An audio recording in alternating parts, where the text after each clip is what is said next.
अस्सलाम वालेकुम नाज़रीन, उम्मीद है आप खैरियत से होंगे।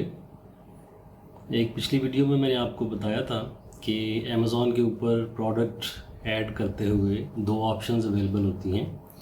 एक ऐसे प्रोडक्ट्स के लिए जो पहले से अमेज़ॉन पे बिक रहे हों और उनको मी टू करके आप ज्वाइन कर सकते हैं।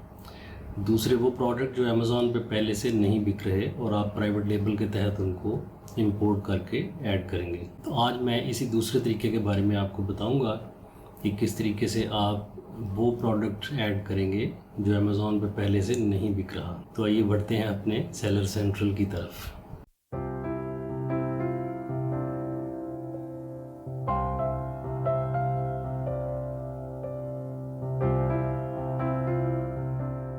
इस वक्त स्क्रीन पे आप ऐड ए प्रोडक्ट वाला डायलॉग देख रहे हैं।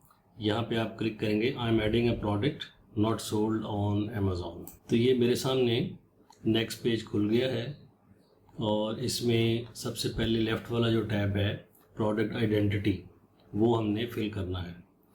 और मैंने आपको बताया था कि ये सारे फील्ड जो हैं आप मेहनत करके बनाने होते हैं, इनके रूल्स रेगुलेशंस होते हैं जो मैंने अपनी एक और वीडियो में बताए थे कि अमेज़ॉन की गाइडलाइंस क्या हैं इनको फिल करने की। इसलिए यहाँ बैठ के टाइप करने से बेहतर होता है कि आप वर्ड की फ़ाइल में उसको टाइप करें और फिर कॉपी पेस्ट यहाँ पे करते रहें। तो अभी मैं यही करूँगा, मैं अपनी ऑलरेडी जो टाइप्ड फाइल है वहाँ से कॉपी पेस्ट करके आपको ये फिल करके दिखाऊँगा। अगर आपने वो पहली वीडियो नहीं देखी अभी तक जो गाइडलाइंस हैं इन कॉलम्स को फिल करने की, तो ऊपर नज़र आने वाले आई के आइकॉन पे क्लिक करें और वो वीडियो आप देख सकते हैं। अच्छा, यहाँ ये चीज़ गौरतलब है कि जितने भी कॉलम्स, जितनी भी रोज़ जो हैं वो रेड से हाईलाइट हुई हुई हैं, वो ज़रूरी है उनके अंदर कोई ना कोई चीज़ फिल करना, और वो चीज़ें जो रेड से ना हो उनके अंदर डाटा डालना ऑप्शनल होता है। इस पहले पेज पे सारी ही रेड हैं, अगले पेजेस पे आपको नज़र आएगा कि कुछ चीज़ें रेड होंगी और कुछ रेड नहीं होंगी।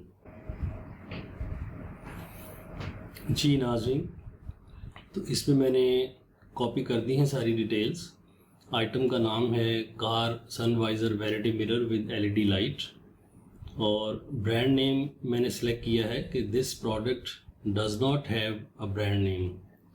अगर आप इसको अनचेक कर देंगे तो फिर आपको यहाँ पे ब्रांड नेम डालना पड़ेगा और सब्सिक्वेंटली अपना एक प्रोडक्ट, एक्चुअल प्रोडक्ट जिसके ऊपर ये ब्रांड नेम प्रिंटेड हो, वो आपको उसकी तस्वीर अपलोड करना पड़ेगी। चूँकि इनिशियली हम ऐसा नहीं कर रहे, हम बग़ैर प्रोडक्ट का जो ब्रांड है वो प्रिंट किए ही प्रोडक्ट अपलोड करना सीख रहे हैं, लिहाजा इसको मैंने चेक कर दिया है this product does not have a brand name. अच्छा जी, नीचे है कि एक्सटर्नल प्रोडक्ट आईडी, इसके बारे में मैंने एक पहली वीडियो में आपको बताया हुआ है कि ये क्या होती है और ये ज़रूरी है या नहीं। अगर वो आपने नहीं देखी तो ऊपर नज़र आने वाले आई के निशान पर क्लिक करके आप वो वीडियो देख सकते हैं।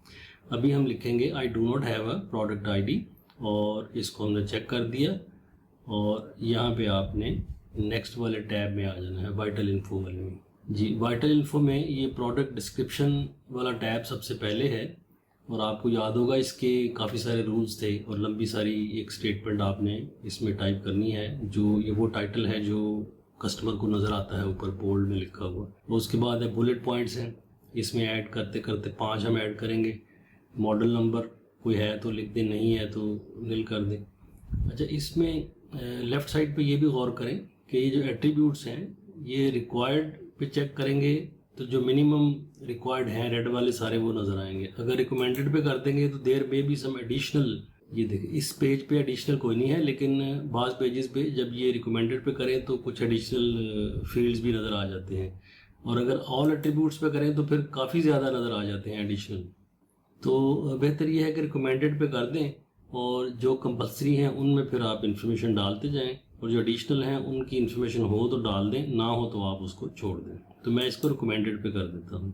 जी, तो नाज़रीन, मैंने ये सारे जो रोज़ हैं ये फिल कर दिए हैं कॉपी पेस्ट करके इन्फॉर्मेशन के साथ, और जब किसी एक टैब के अंदर सारी इन्फॉर्मेशन रिक्वायर्ड फिल हो जाए तो यहाँ पे ये जो रेड निशान बना है ये गायब हो जाता है, विट मीन्स कि ये एक्सेप्ट हो गया है। तो नाज़रीन, यहाँ पे आप चाहें तो मज़ीद भी बुलेट पॉइंट्स ऐड कर सकते हैं यहाँ ऐड मोर पे क्लिक करके, लेकिन नज़र वहाँ पे 5 ही आने हैं, लिहाजा एक्स्ट्रा भरने की ज़रूरत नहीं है।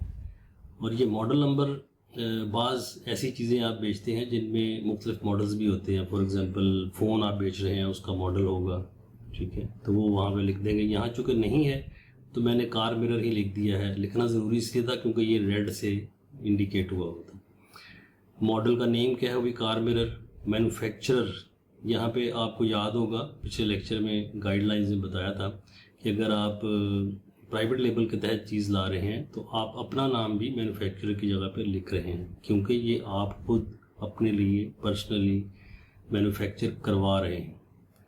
और वैसे अगर आप चाहें तो उस कंपनी का नाम भी लिख सकते हैं जिससे आपने बनवाया है। अब चलते हैं अगले पेज पे, ऑफ़र की तरफ। जी नाज़रीन, अब मैंने इस पेज पे सारी इन्फॉर्मेशन फिल कर दी है। आइए देखते हैं कि क्या लिखा है। Contribution SKU, store keeping unit, ये आपके अपने रिकॉर्ड के लिए होता है कि इस पर्टिकुलर आइटम का नाम आपके सिस्टम में क्या है। ये अमेज़ॉन को नज़र नहीं आता और कस्टमर को भी नज़र नहीं आता। इसकी ज़रूरत इसलिए बढ़ जाती है, मिसाल के तौर पे आपका स्टोर काफ़ी ग्रो कर गया, आप 50 आइटम बेच रहे हैं, उसमें से कई आइटम जो हैं उनके अंदर वेरिएशंस भी है, तो हर वेरिएशन के लिए सेपरेट आसन नंबर आपको अलॉट होता है, जिसकी मदद से अमेज़ॉन आपके उस पर्टिकुलर आइटम की क्वांटिटी ट्रैक कर रहा होता है। फॉर एग्ज़ाम्पल, मीडियम साइज़ की रेड शर्ट्स कितनी रह गई हैं और लार्ज साइज़ की वाइट शर्ट्स कितनी रह गई हैं, कितनी बिक गई हैं, वो सारा कंप्यूटर ट्रैक कर रहा होता है।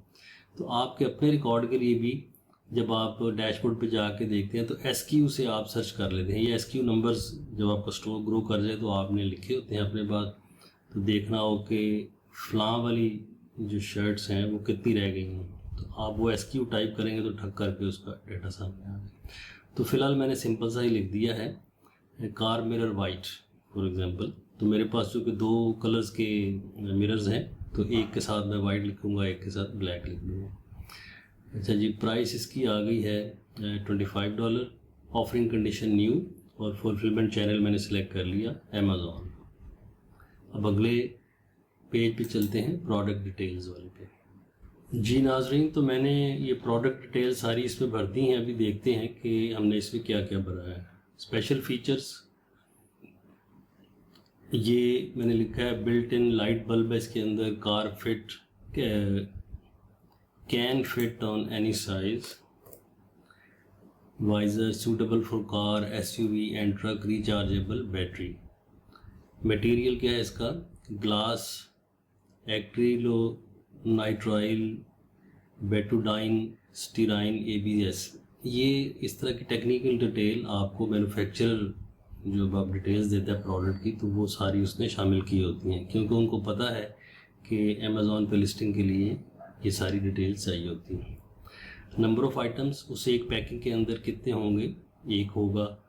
Item type name, car vanity mirror. अच्छा, ये काफ़ी सारे जो एट्रीब्यूट्स हैं, अगर आप चाहें समझें कि ये रेलेवेंट नहीं है तो ये क्वेश्चन मार्क पे क्लिक करें तो यहाँ पे आ जाता है इज़ इट रेलेवेंट और इररेलेवेंट। अभी मैंने चूँकि इधर लिखा हुआ है, अगर ये मैं मिटा देता हूँ तो आप देखें, अब मैं यहाँ पे क्लिक करूँगा तो वो कहेगा कि रेलेवेंट है या नहीं है, तो आप उसको सिलेक्ट कर देते हैं कि दिस एट्रीब्यूट इज़ इररेलेवेंट, तो फिर वो आपसे उसके बारे में इनपुट नहीं मांगेगा। अभी मैं इसमें लिख देता हूँ। एक्सटीरियर फिनिश उसकी है पाउडर कोटेड, कलर उसका वाइट है, साइज़ उसका लिख दिया आपने सेंटीमीटर या मिलीमीटर में, ये मिलीमीटर है, मैं इसमें ऐड कर देता हूँ, सॉरी सेंटीमीटर में। अच्छा जी, पार्ट नंबर, चूँकि इस पर पार्ट नंबर होता नहीं तो मैंने वही नाम इसका लिख दिया है, उसने एक्सेप्ट कर लिया। आइटम शेप रेक्टेंगुलर होगा, ये एक्चुअल मिरर जो है वो रेक्टेंगुलर होगा। फिट टाइप यूनिवर्सल फिट, क्योंकि इसके पीछे एक स्ट्रैप लगे होते हैं दो, वो वाइज़र के ऊपर आसानी से फिट हो जाते हैं। ऑटो पार्ट पोजीशन, चूँकि इस कैटेगरी ऑटो पार्ट की है तो ये ऑटो पार्ट के बारे में पूछ रहा है। ये ड्रॉप डाउन लिस्ट में बड़ी लंबी एक लिस्ट है कि वो कहाँ पे फिट होता है, inside, outside, centre, left, right. तो जो नज़दीक तरीन उसके फिट बैठता था मैंने वो चूज़ कर लिया है। रिक्वायर्ड असेंबली, यानी इस ऑटो पार्ट को लगाने के लिए टेक्नीशियन की ज़रूरत है, पेचकस पकड़ के कुछ करना पड़ता है, नो।